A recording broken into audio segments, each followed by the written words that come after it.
नमस्कार मित्रांनो, ओम साईराम. आई अण्णा गोट फार्ममध्ये आपले स्वागत आहे. आता संध्याकाळची 6:30 पावणे 7 झालेले आहे. आता शेळ्या चरून घरी चाललेले आहे.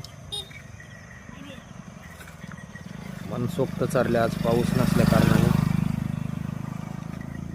आज पावसाचं प्रमाण कमी झालं. डायरेक्ट 2-3 दिवस सलग पाऊस होता. आपण पाहू शकता कशा चरू राहिल्या संध्याकाळच्या पण टायमाला. गाई बघा इकडं चारीत खाली उतरून चरायचा प्रयत्न करते, पण चारीत पाणी. अशा पद्धतीने चरू राहिल्या मित्रांनो.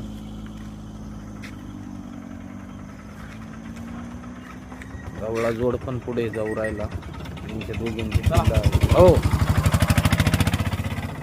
बघा बांडी. गाई बघा कशी टम झाली. आता या दसऱ्याला 1 वर्षाची होईन कालवड.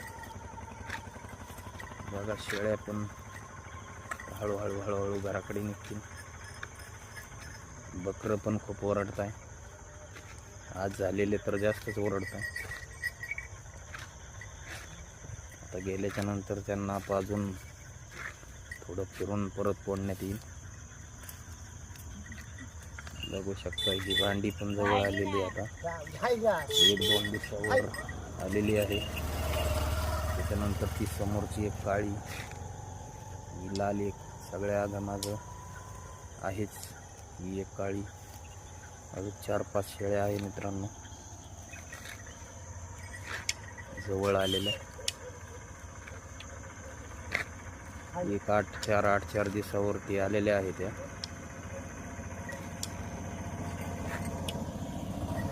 अशा पद्धतीने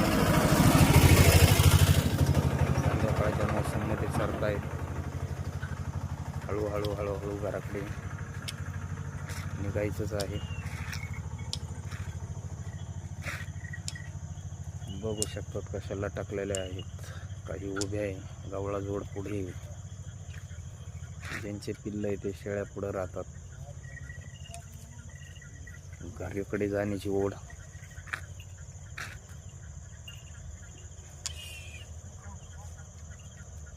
ही बोकडे दसऱ्या झाल्यावर ही एक चालला.